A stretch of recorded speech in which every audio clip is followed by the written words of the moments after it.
Welcome to the Indie Author Showcase, the podcast by indie authors for indie authors. I am your host, multi-award-winning author Chad Robert Morgan, and independent author most voted to need a haircut. So, with that said, I'm rocking the mop look. Let's get started. This is going to be a little bit of a different podcast than I normally do because I still don't have a book to showcase. I am going through one that's pretty good, but it's a tome. It's like this thick, and it's taking me time. I'm really looking forward to next week, which is the Thanksgiving break. I'll have some time off. I'm going to do a lot of driving. I'm going to eat up a lot of audiobooks. So hopefully we'll come back after the Thanksgiving break. We'll get a couple shows out. Then we're going to go, we'll do our best of Christmas break. And then we'll come back in 2026 fresh and getting to it. But this is the first time I have a podcast without a book to showcase and without an interview. So why am I here? Well, two reasons. One, as I mentioned, next week is Thanksgiving, so we're already going to be off. I didn't want to skip 2 weeks. And I also got some updates. So a few things that we've talked about previously on the show. One is this weekend, as of this airing, right? Tonight, day one of CreepIE Real Festival. That's going to be here in Santa Ana. It's a great outdoor Halloween Christmas mashup event. More horror than Santa, but that is a fun event. And friend of the show, Josh Spero, is going to be there with his book Hal-Lore-Ween and Halloween Volume 2, which is out now. So if you have a young one who's kind of interested in scary stories, but you want to kind of keep it G or PG, check out Josh Spero's book Hal-Lore-Ween and Hal-Lore-Ween Volume 2. That is going to be right there at CreepIE Real Festival. CreepIE Real Festival here in Santa Ana. That's this weekend. So moving on to January 30th to February 1st, we are going to have CreepIE in Ontario. Now, don't buy your tickets yet, because if you watch the show, you know that they're going to have a promo code for every vendor. In every show, they do a contest with the vendor. The promo code that's used the most to get your discount to get into the CreepIE, that vendor gets a free booth next year. So wait until the promo codes are ready. Get your tickets with our promo code to help out the podcast, help out Spectral Inc. And you really want to be at this CreepIE. This is their 5th year. They're going to have, for celebrity guests, they already had Bruce Campbell, Ash versus the Evil Dead. They had Robert Englund, the Freddy Krueger. Now they've added Cassandra Peterson, a.k.a. Elvira, Mistress of the Dark. So now we have a triple threat. And those are just the headliners. They have other celebrities coming as well. They have several actresses from the Nightmare on Elm Street series. So if you want to meet your favorite Freddy Krueger victim, they're going to have Jamie Presley. They're going to have other cast members from Ash vs. the Evil Dead. So this is going to be a huge CreepIE. So you don't want to miss this one. That is January 30th to February 1st. The third big announcement I want to make is, it was just last week, I was talking about one of my favorite indie movies, which is The Gamers' Dorkness Rising. This was technically the second movie in this series, because the first one they did, The Gamers, it was like just on YouTube, I think. I'm not sure. I just barely found the original. I was looking for it for a while. There is also a part 2 and 3 that I did watch. 2 had some good gags. 3 I wasn't too interested in. They just announced, like right after I put that show up, The Gamers' Dorkness Falls is coming. Now I say they just announced it. I think they had a Kickstarter starting a little while ago. But apparently they have enough to launch a trailer. So their trailer for this launched like the day after I published that video, just by coincidence. So yeah, this should be the fourth or fifth movie in the series. Depends. I guess Gamers wasn't really a movie, so this is number 4. But this one looks to be a direct sequel to Dorkness Rising. I'm really excited. I will say I thought the trailer was a little underwhelming, but from what I'm gleaming from the trailer, it is the people from Dorkness Rising. They're older. They had the DM and the female character had gotten married. We learned that in the next movie. They had a kid. We learned that in the next movie. So now they're adults and their child is now a teenager, and so it's dealing with her getting older and looking to be more independent. The kind of thing parents always have to deal with. My son is almost 18 and I'm dealing with the same shit. So I'm really excited to check out this movie. And again, a huge fan of Dorkness Rising, so Dorkness Falls is definitely on my to watch list. So I wanted to get that announcement out there. Last thing I wanted to mention is, so the last episode, God, I need a haircut. The last thing I wanted to talk about is the last episode was about, I was talking about how when I write my books, I try to build up a little bit of a cliffhanger per chapter to encourage the reader to keep reading. And I said I write it kind of like what you do with TV series. Now keep in mind, soap operas have been doing this for decades, right?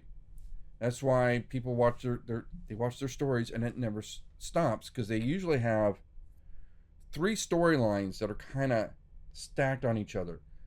And they're staggered, right? So you have one storyline that's just starting, you have another one that you're right in the middle of, and then you got the third one that's just starting. And so that way there's always one that is reeling you in. So even if that first one stopped, that's fine because you're in the middle of the next one. And that's why they're never ending, right? And people keep tuning in because they want to know what happens next. Well, and when I write my book, I write it kind of similar to the soap opera in the sense that when the chapter ends, there's a little bit of unfinished business. You don't need to have like a super huge cliffhanger, right? You don't need to have somebody literally hanging on a cliff or somebody with a gun to their head or something like that. Look at a good example of this is Has Been Hotel. They just had season 2.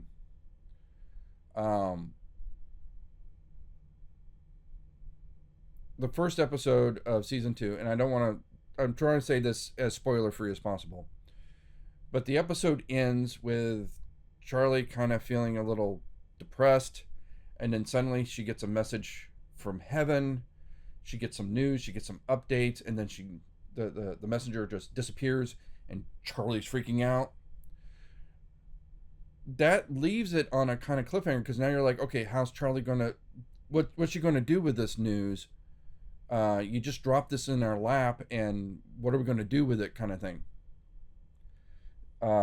There's another part where the bad guy sets up a trap, and the trap's not sprung, it's just set, right? And the victim is being lured in. It's one of those things where, meet me at such and such a place, and they're expecting to meet somebody else, but it's actually the bad guy.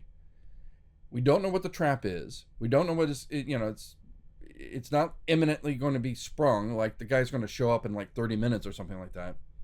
But it's still setting that up, that you're like, oh my God, what's going to happen next? What is the trap? What is the bad guy's plan? We don't know. I tell you that to, and again, that's kind of how I write chapters in my book. And that's one reason why one of the feedback I get is people are constantly reading. They're like, I couldn't put it down. I had to keep going. I was going through the YouTube channels and checking out a few other writers and editors who post writing advice, as you do, because I've gotten some success as a writer, but I don't necessarily think that I've mastered it. Like, there's always room to learn, right? I'm in the game industry. It's constantly changing, so I'm in a constant state of learning and relearning, because once you get something mastered, it's going to completely change and you have to learn all over again anyway. So I'm always looking to improve my craft and get advice or ideas from other people, right? That's one reason why, for example, Brandon McNulty's YouTube channel is so interesting, because I will watch that, and sometimes he'll talk about things that I've kind of already intuitively figured out, but because he's actually got it defined and spelled out, it makes a lot of sense, and it helps to kind of solidify that, right? Instead of this kind of nebulous, this seems like it's a good idea, it's like, this is why it's a good idea, A, B, and C, that kind of thing, and it really cements it down. So, I'm rambling. Point is, I was checking other YouTube channels, and there was one from Alyssa Matesic. I'm hoping I'm pronouncing that right. And her video was about the Zeigarnik Effect. Zeigarnik. I hope I'm pronouncing that correctly. And I was like, what the hell is that? Right? And it's like, this psychological trick will change how you write forever. I was like, okay, well, let's see what this is. And so I start listening to what she's talking about, and I realize what she's talking about was what I was talking about, right? Like, it's the same idea. She does more with it, right? It's a really good episode. You should check it out. I was focusing on like one aspect of the Zeigarnik Effect, where she kind of covers the whole thing. The important point I'm trying to say is, I did not realize that was so defined, right? Which shows you just how amateurish I am. But you know, she's talking about something that I intuitively figured out on my own. But other people have already, you know, they've not only figured this out, they've studied it, they've named it.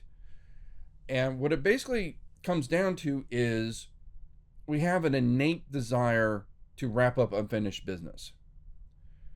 So when you're writing your chapters like that, to where there's unfinished business, is probably the best way to do it. It doesn't have to be a cliffhanger, just unfinished business, right?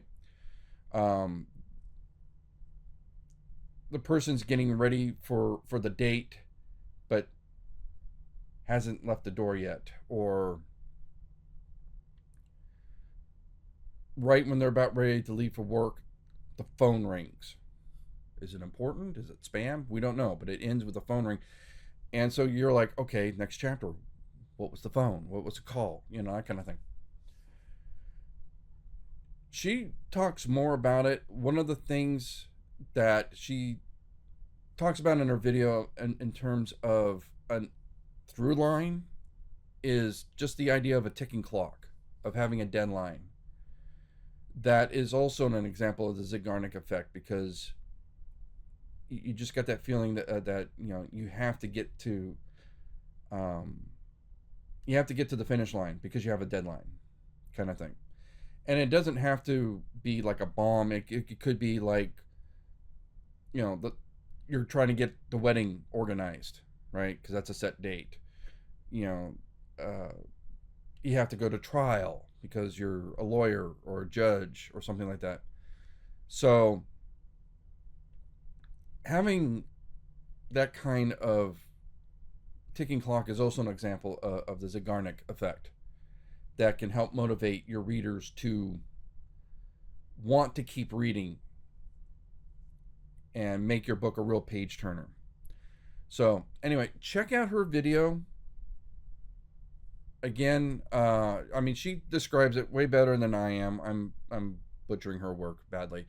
I just wanted to bring that up because, again, I basically was talking about the Zeigarnik Effect without knowing that there was such a thing as a Zeigarnik Effect.